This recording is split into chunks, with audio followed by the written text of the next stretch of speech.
Assalamualaikum warahmatullahi wabarakatuh.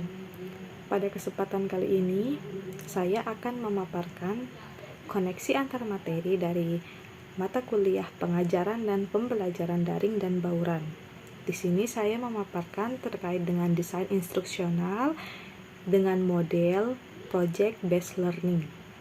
Seperti kita ketahui bahwa project based learning itu didefinisikan oleh Grant pada tahun 2022 pada bukunya bahwa project based learning atau pembelajaran yang berbasis proyek itu merupakan sebuah model pembelajaran yang berpusat pada peserta didik untuk melakukan suatu investigasi yang mendalam terhadap suatu topik. Nah, peserta didik itu secara konstruktif melakukan pendalaman pembelajaran dengan pendekatan berbasis riset terhadap permasalahan dan juga pertanyaan yang berbobot, nyata, dan relevan. Adapun beberapa karakteristik materi yang dimiliki oleh project based learning, di antaranya yaitu memiliki kompetensi dasar yang lebih menekankan pada aspek keterampilan atau pengetahuan, tapi pada tingkat penerapan, analisis, sintesis, dan evaluasi. Nah, di sana itu dia bisa memodifikasi, mencoba, membuat, menggunakan, mengoperasikan, memproduksi, merekonstruksi, mendemonstrasikan, menciptakan, merancang, menguji, dan lain sebagainya. Selanjutnya itu ada menghasilkan suatu produk. Produk itu tidak harus yang bisa berupa barang, tetapi dapat berupa produk cetak dan lain sebagainya. Dan terakhir itu memiliki keterkaitan dengan permasalahan nyata atau dalam kehidupan sehari-hari. Inilah hasil penyusunan desain instruksional model pembelajaran project based learning. Di sini kita dapat melihat ada informasi umumnya yang berisi semua tentang identitas dari sekolah atau institusi atau satuan pendidikan tempat kita mengajar. Nah, di sini saya menggunakan nama sekolah itu SMAN 2 Selong dengan pelajaran fisika bertemakan fluida statis. Materi fluida statis ini ada di kelas 11 semester 1. Nah, untuk alokasi waktunya saya menyusun sebanyak 6 JP atau 6 kali 45 menit dengan mode pembelajarannya itu adalah blended learning, gabungan dari tatap muka dan juga online. Untuk capaian pembelajaran pada materi fluida statis ini, bahwa peserta didik itu mampu menerapkan hukum Pascal dalam suatu permasalahan kehidupan sehari-harinya. Dan adapun tujuan pembelajaran yaitu merencanakan dan melakukan pengambilan data dalam bentuk proyek sederhana terkait dengan hukum Pascal. Ada beberapa alat dan bahan yang dibutuhkan dalam melakukan pembelajaran ini. Di antaranya itu ada modul LKPD tentang fluida statis untuk proyeknya.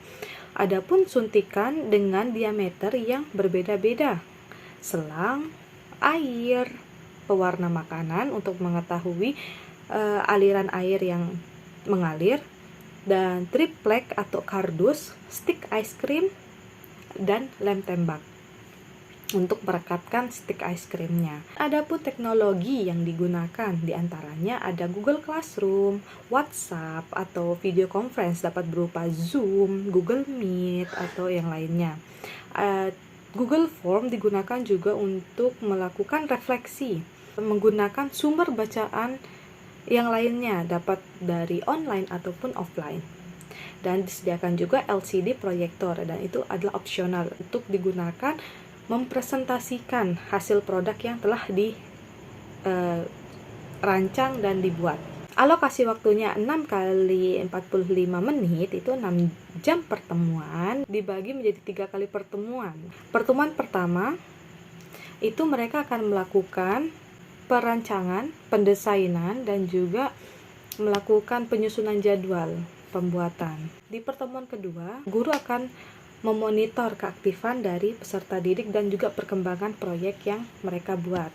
Nah, nanti di hari ketiga mereka akan melakukan presentasi dan demonstrasi untuk menguji hasil produk yang mereka buat. Selanjutnya juga ada di hari ketiga melakukan evaluasi dari pengalaman belajar mereka dalam merancang suatu proyek. Untuk langkah pembelajaran dari model pembelajaran project based learning ini, seperti biasa ada pendahuluan, di mana pendahuluan itu berisi bahwa guru akan mengucapkan salam di sana. Terus guru itu akan meminta salah satu peserta didik atau ketua kelas itu untuk memimpin doa. Terus guru itu akan mengerahkan peserta didik untuk menyanyikan lagu Indonesia Raya setiap pagi, dan guru akan melakukan pengecekan kehadiran. Guru akan menyampaikan tujuan pembelajaran yang akan dicapai pada hari itu. Nah, selanjutnya guru akan memberikan pertanyaan pemantik terkait dengan prinsip Pascal. Nah, peserta didik itu akan menceritakan pengalaman yang mereka alami menurut pemahaman mereka masing-masing terkait dengan hukum Pascal. Nah, di situ guru akan memfasilitasi peserta didik dengan memberikan materi dalam bentuk modul dan juga video tentang materi hukum Pascal. Guru akan mengirimkannya pada Google Classroom kelas. Untuk peserta didik itu dikelompokkan menjadi 6 kelompok. Nah, dilakukan secara heterogen berdasarkan hasil asesmen diagnostik. Selanjutnya itu ada kegiatan inti. Kegiatan inti memiliki langkah-langkah pembelajaran untuk project based learning. Yang pertama itu ada pertanyaan mendasar. Nah, di sini pertanyaan mendasar itu guru akan mengajukan sebuah pertanyaan terkait dengan penerapan dari prinsip Pascal dalam kehidupan sehari-harinya untuk memberikan pengetahuan awal tentang prinsip hukum Pascal. Pertanyaan mendasarnya itu, apakah kita dapat mengangkat mobil dengan yang begitu berat hanya dengan tenaga yang sangat kecil? Nah, ada juga, pernahkah kalian melihat tempat mencuci mobil dan dapatkah hidrolik cuci mobil itu digunakan untuk mengangkat kendaraan yang berukurannya itu lebih besar? Contohnya seperti truk. Selanjutnya dari pertanyaan mendasar akan menimbulkan peserta didik akan berpikir secara kritis. Langkah selanjutnya itu mendesain perencanaan produk. Nah, pada kegiatan ini itu guru yang akan memberikan instruksi proyek untuk setiap kelompoknya. Guru akan menjelaskan hasil akhir dari proyek yang akan mereka buat itu seperti dongkrak hidrolik atau jembatan hidrolik. Nah, selanjutnya peserta didik itu akan berdiskusi secara berkelompok untuk menyusun suatu rencana pembuatan proyek, dan peserta didik itu akan diberikan kebebasan untuk mencari referensi lainnya, misalnya dari internet. Nah, di situ guru akan membimbing peserta didik itu dalam perencanaan proyeknya yang akan dibuat. Bersama dengan guru akan membahas kelayakan dari rencana proyek yang akan direalisasikan nantinya. Untuk langkah selanjutnya adalah melakukan penyusunan jadwal pembuatan. Peserta didik itu melakukan penyusunan jadwal untuk menyelesaikan proyek. Nah, selanjutnya guru dan peserta didik akan membuat kesepakatan mengenai batas waktu pembuatan proyeknya itu. Nah, dimulai dari tahapan perencanaan sampai ke tahapan pengumpulan nanti. Selanjutnya di hari kedua itu melakukan monitoring keaktifan dan juga perkembangan dari proyek yang dibuat oleh peserta didik. Nah, di sini peserta didik akan mempersiapkan alat dan bahan yang telah dibawa mereka dari rumah. Nah, guru itu akan memastikan rancangan dari perencanaan pembuatan proyek itu sesuai atau tidaknya. Nah, juga guru itu akan mengerahkan peserta didik untuk melakukan pembuatan proyek. Guru akan melakukan monitoring keaktifan dari peserta didik di setiap kelompok dalam proses pembuatan proyeknya. Selanjutnya juga guru akan melihat perkembangan proyek yang sudah dibuat oleh peserta didik. Apabila proyek yang mereka kerjakan di dalam kelas itu belum selesai, maka diperbolehkan untuk dikerjakan atau dilanjutkan di luar kelas atau di rumah. Lalu mereka akan memvideokan dan juga mengunggah hasil kerjasama mereka di rumah itu pada Google Classroom. Pertemuan ketiga akan dilakukan pengujian hasil dari apa yang telah mereka rancang dan juga buat. Di sini peserta didik akan mendemonstrasikan proyek serta menyampaikan hasil analisis yang telah diperolehnya. Nah, guru itu akan memantau proses presentasi dan juga demonstrasi masing-masing kelompok dengan melihat keaktifan dan komunikasi dari hasil proyek kelompok yang mempresentasikan.